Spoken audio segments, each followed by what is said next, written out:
You will recall that the principle of beneficence is a positive principle that requires us to act in three distinct ways.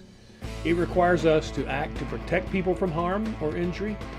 It requires us to relieve or remove the harm or injury they have already suffered.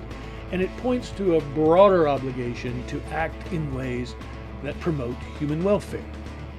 In this brief presentation, I want to introduce consideration of an important philosophical question. Why? Why do we have such an obligation to act positively in other people's interests?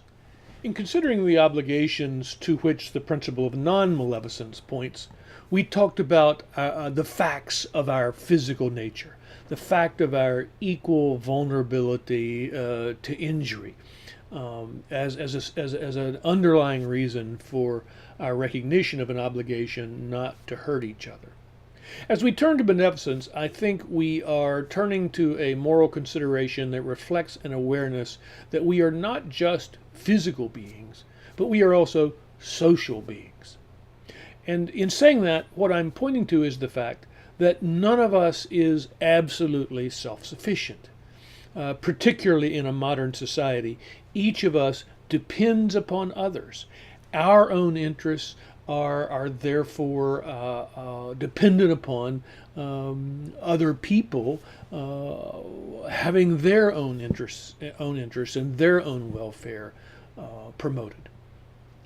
But our social nature has to do not simply with the fact that we depend upon other people, let's say for food or for protection or health care, but also that we need other people in order to flourish, to be happy, to be fulfilled as human beings. All of us, I think, even the most introverted among us, need a sense of a community to which we belong. We need to have friendships with others that nourish and nurture our lives. Ultimately, we depend on deep and profound intimacy with another. And all of this points to our social nature, which is to say, our connection as individuals to others. And because of that reality, because of that connection, each of us has an obligation to look out for one another, to act to protect each other from harm, to act in ways that address the injuries or harms that each of us suffers, to act in ways that promote each other's welfare. Our social nature means that we are all in this together, and therefore we must recognize positive obligations to care for, to act in ways that promote the interests of others. That, I think, is the most fundamental basis for this principle of beneficence. As powerful and significant as the principle of beneficence is, and as powerful and significant as the reasons that lie behind it, it's important to point to a recognition that was identified by the philosopher Immanuel Kant in relation to the principle of beneficence. He said that the principle of beneficence points to an imperfect obligation or an imperfect set of obligations.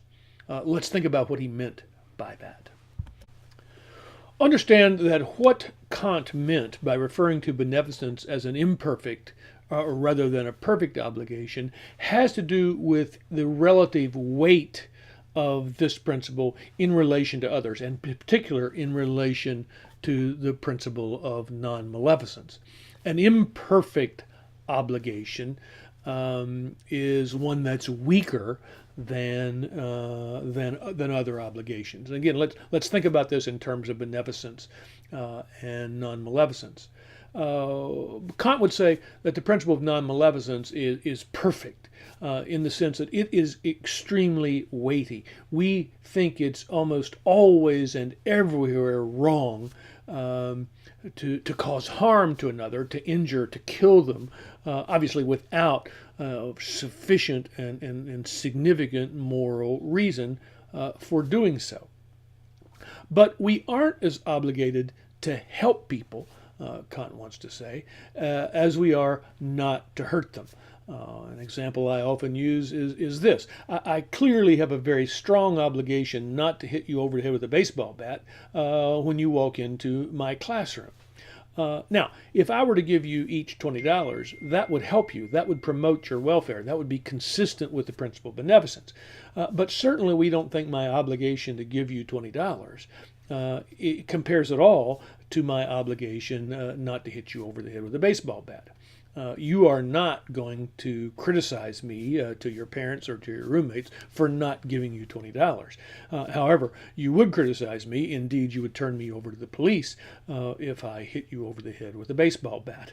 That's the sort of common sense idea that Kant has in mind in saying that the principle of beneficence is imperfect. He means that we have a great deal of discretion in deciding when we should actually and when we do actually help other people. We have discretion there that we don't have when it comes to our deciding not to hurt them. So I should be the kind of person who is willing to help. But being a good person does not require me to help every chance that I get, to respond to every need, to do everything possible for me, to promote the welfare of other people. Next time, we'll look at whether or not there are situations in which indeed our obligation to help is perfect, that is to say, is as weighty as our obligation not to hurt. Are there times when in fact you would criticize me or another if I refuse to come to your aid? That's what we'll think about in the next presentation.